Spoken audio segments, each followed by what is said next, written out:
Hey there, thank you for purchasing our very first embroidery kit.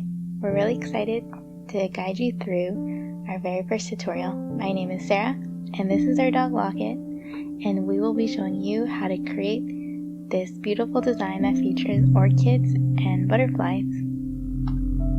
So, let's get started. First off, you're going to trace the design if you purchase the digital file. So what I like to do is print it out on a plain piece of 8x11 paper, and I tape it onto a source of light, and then I just tape on the canvas on top. If you purchase the kit, you will see that it comes with a water-soluble sticker, and you're just going to skip this step and just attach it directly onto the canvas itself and put it on the hoop. Tracing the outline, we usually recommend using a friction heat erasing pen because when you're finished with the design, you can usually use a blow dryer and it will erase any pen marks. But in this case, we used a fabric pen just to make sure the design was shown throughout the tutorial.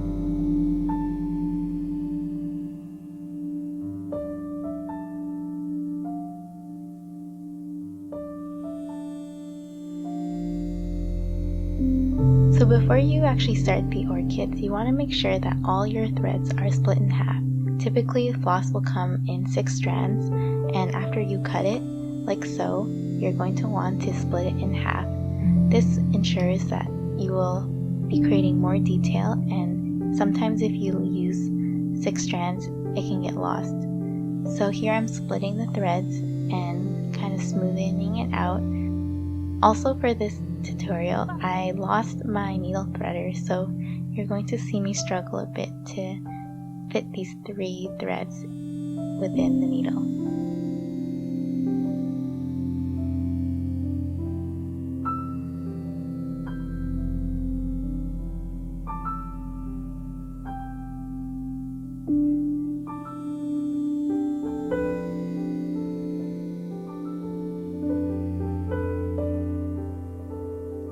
Also, it's your choice if you want to create a knot at the end of the thread. We personally recommend it because it helps stop it, but some people choose not to, and it's totally up to you. So here, I'm starting off with a stem stitch for the outline, and I'm going to be working from the top of the design down to the bottom. Here you can see I'm using short stitches for the stem because we're doing something a little smaller here. And as I kind of work through larger petals, you'll see that the stitches get a bit longer.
Here, when I do circles, you can see I'm doing a lazy daisy stitch and securing that points A and B are the same, and then looping it through to create kind of knot.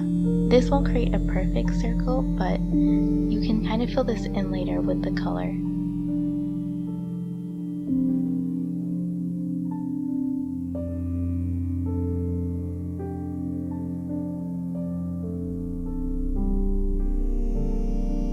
I'm also using a second knot to kind of make the circle a bit more full, and you'll see throughout the tutorial that sometimes I'll guide the thread with my finger or with the needle to kind of morph it into the shape I want, and this actually really helps.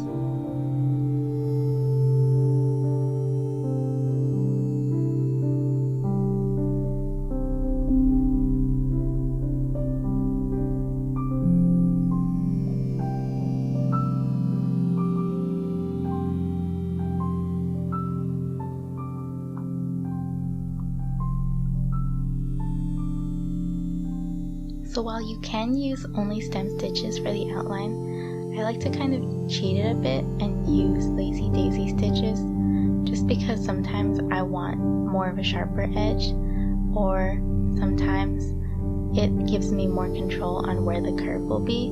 So it's up to you and your discretion, but this is kind of how I like to do it. It's a bit mismatched.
For this project, it took me, I would say, about 7 straight hours if I did it all in one sitting, but I actually spaced it out amongst a couple of days just because it can get pretty tiring on the eyes.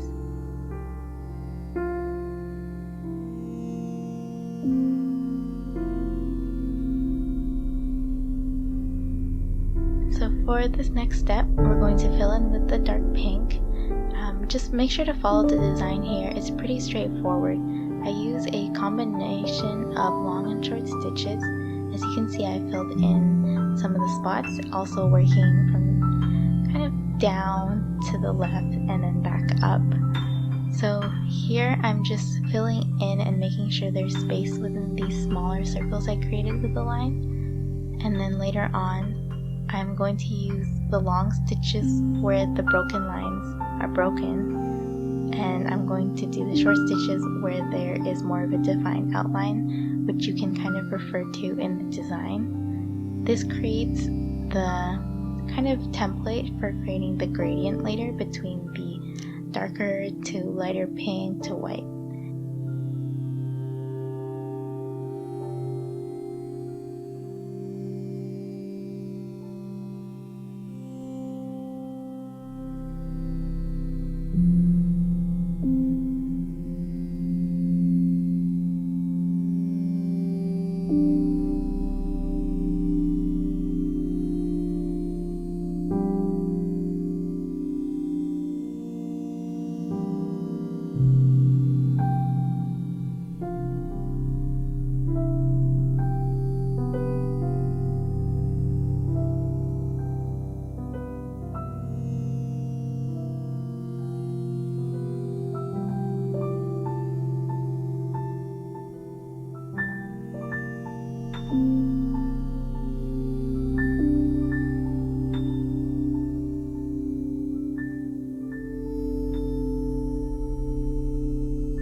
Here I'm just finishing off the dark pink parts, going back to where I think it could be a bit more dense and filling in any kind of gaps that I've missed.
Here at the end, you can kind of see I cheat the process a little bit and I work a bit on the first butterfly just because I had a lot of thread left over. You can totally work on the butterflies at any point, and I would recommend working from the inner base out.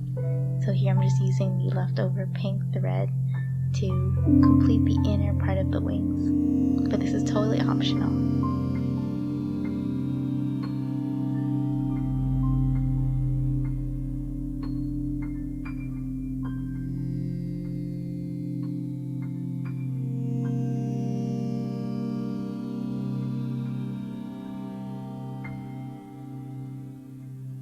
So for this next step, we're going to fill in with the lighter pink. I'm also working here from the top to the bottom using the same methods of going back and forth with the threads to make sure it's dense and slowly mapping my way throughout.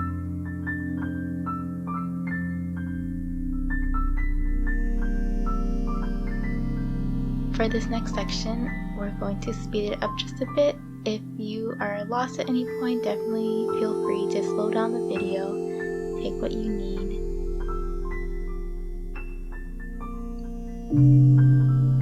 So here I'm just quickly working through the larger parts of the light pink area, and this time I'm working in an opposite way from the dark pink, so I'm working from the top of the petal down to the bottom, but you're still going to use the same methods of using a long and short stitch. Make sure that you do have a variation here because it will make a difference in creating the gradient later on. You don't want it to be blocky, and you want it to kind of be more organic, which is why it's also important to keep using 3 strands instead of 6.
parts of the orchid, you're going to take the white strand and divide that into 3 as usual, and you're going to fill in any parts that haven't been filled.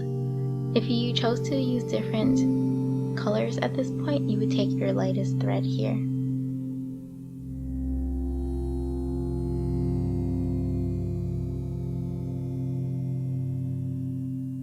So we're just going to speed kind of through this last part, applying the same methods of using a long and short stitch, as well as going back several times to create more depth in the piece.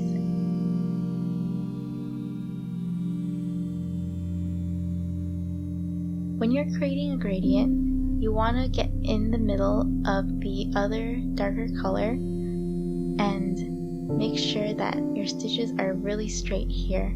You don't want to overpower the other color, but you also don't want to create gaps, so definitely be mindful. When you see a short stitch of the other color, use a long stitch, and when you see a long stitch, use a short stitch.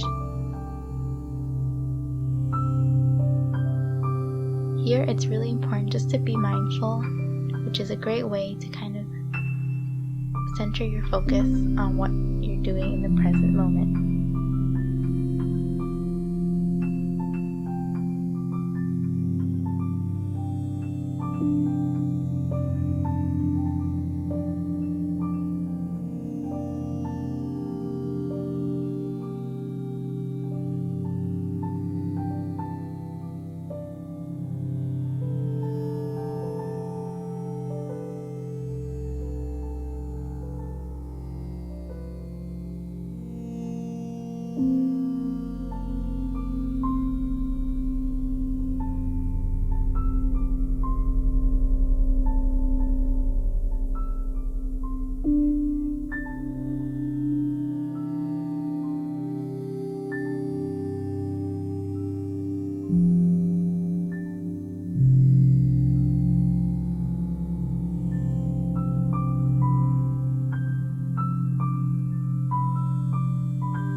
If you're comfortable using a French knot, I would definitely apply it here, but if not, you can just use a normal stitch.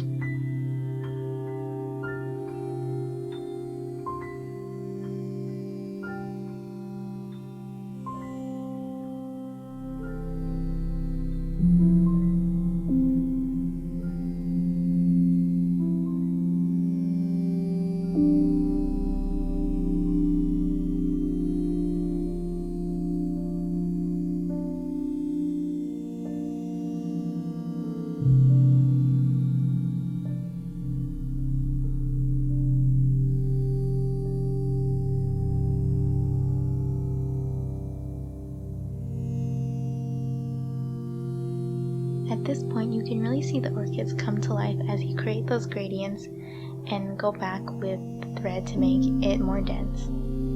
I like to use my finger or the needle to kind of comb through the threads and make sure they're all aligned and properly blended together.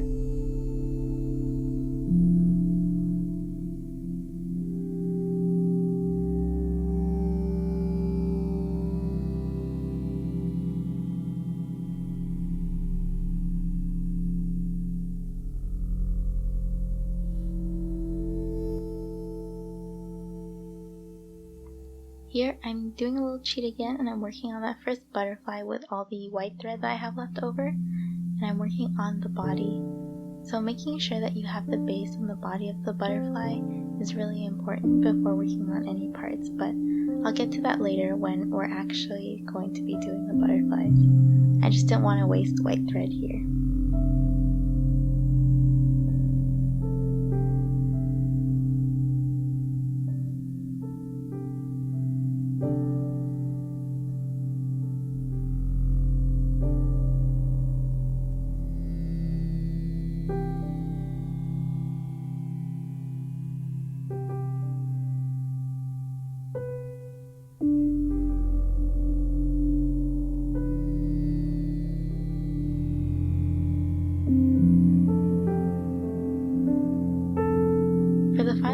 part of the orchid, we're going to be creating the branch.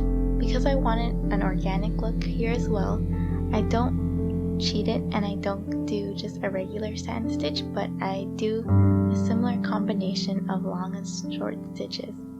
This gives more bumps and more character to the branch, which I think looks really unique. There's no set pattern for this. I take it more intuitively and I follow the design and the little ridges of the branch, and you can interpret this how you like.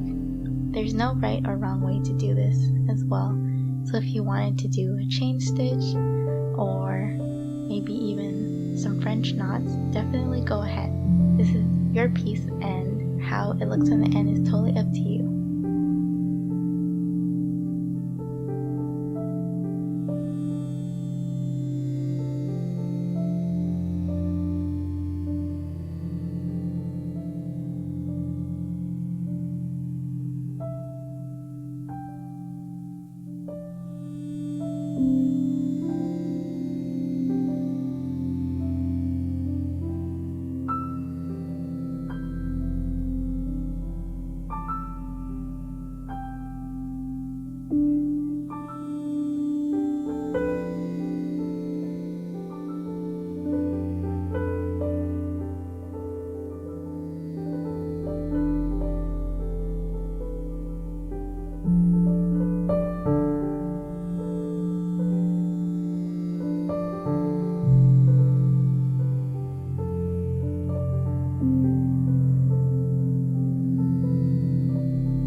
So now we're finally going to finish off the butterflies. As I mentioned earlier, I cheated a bit and I already went ahead and did the base of the first butterfly. So now I'm just taking the lighter pink and I'm filling in the rest of the wing, just using a satin stitch. And this is the most basic stitch in embroidery. Because there are finer details in this part of the design, you can actually use 2 threads instead of the 3, but we just chose to use the 3 just because we like how that looks.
For the second butterfly, we're doing a similar base. Here, this one is definitely the most difficult out of all the butterflies because it requires that you create a satin stitch for the wing and that will hide the design underneath, which are the little circles. So here, we're just finishing off the body and finishing off the wings.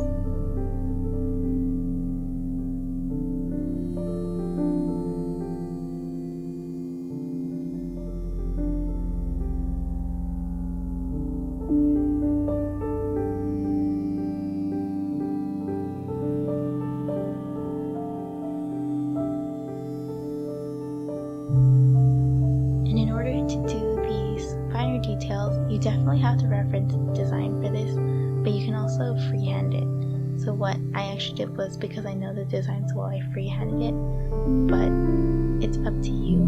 We do the longer parts of the wing first, and if you can't do all of them, that's completely fine, but you can definitely try your best and use 2 threads if you want it to look exactly like the design.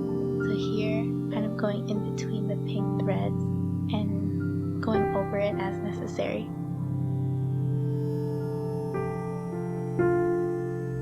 Here I'm using small French knots for the circle detailing.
Going back into the first butterfly with this purple thread and adding in just the little parts of the design. I think this part creates a really cool 3D effect in the butterfly and it adds a lot of detail.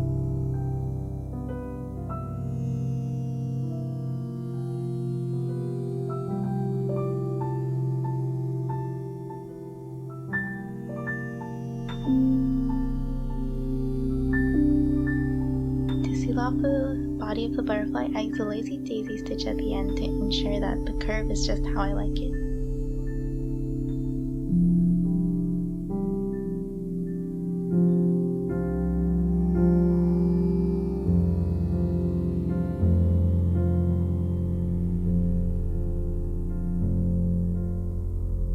For the final butterfly, we're just applying the same methods of doing the body and working on the base first. Now that you're more familiar with the techniques, you can also feel free to change up the design however you like. This is just a guide on how we like to do our design and how we interpret it.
Congratulations, now you've finished the final butterfly. I'm just tying a knot at the back and we're all done.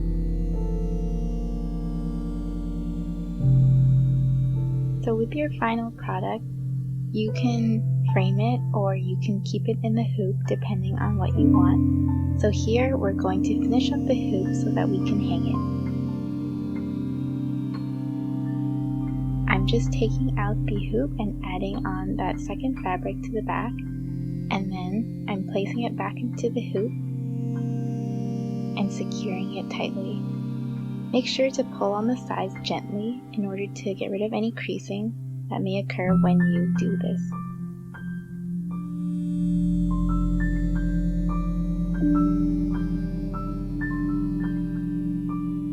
I'm also smoothing out the back and making sure that everything is pulled tight. You don't have to use the second fabric, but I like it to hide the threads on the back. Here I'm just cutting off the edges because you want to leave about 1 inch from the hoop, and we're going to sew these down with the thread. I'm taking the white thread here. You can also use any kind of thread, but we just had a lot of the white left over, so this is what I'm using. I'm taking the needle and weaving in and out throughout the thread and then pulling tightly. Weaving the needle through the fabric and pulling it will gather the fabric, and you will just need to do this throughout the entire hoop to ensure that everything is tight. At the very end, make sure that you're pulling the thread as much as you can so that all edges gather and so that it won't raise when you hang it up.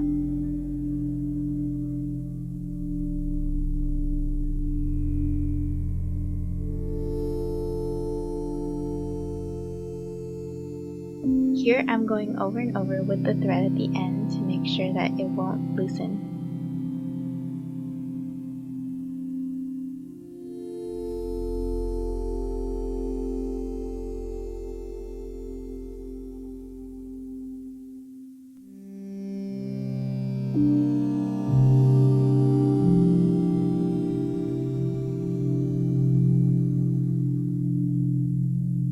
And there you have it.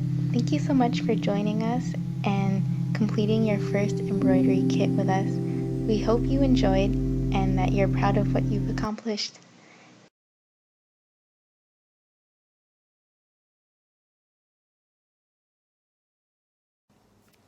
Hi there! Thanks for watching our first embroidery tutorial. If you liked it or you didn't like it, and if any concerns, just let us know in the comments and we'll get back to you. If you have any suggestions, we're definitely open to it because we want to keep doing this every month. So if you wanted the videos to be longer, shorter, or if you wanted pictures, different angles, just let us know below. We're still kind of trying to experiment on this. So thank you again for watching. Have a good day. Bye!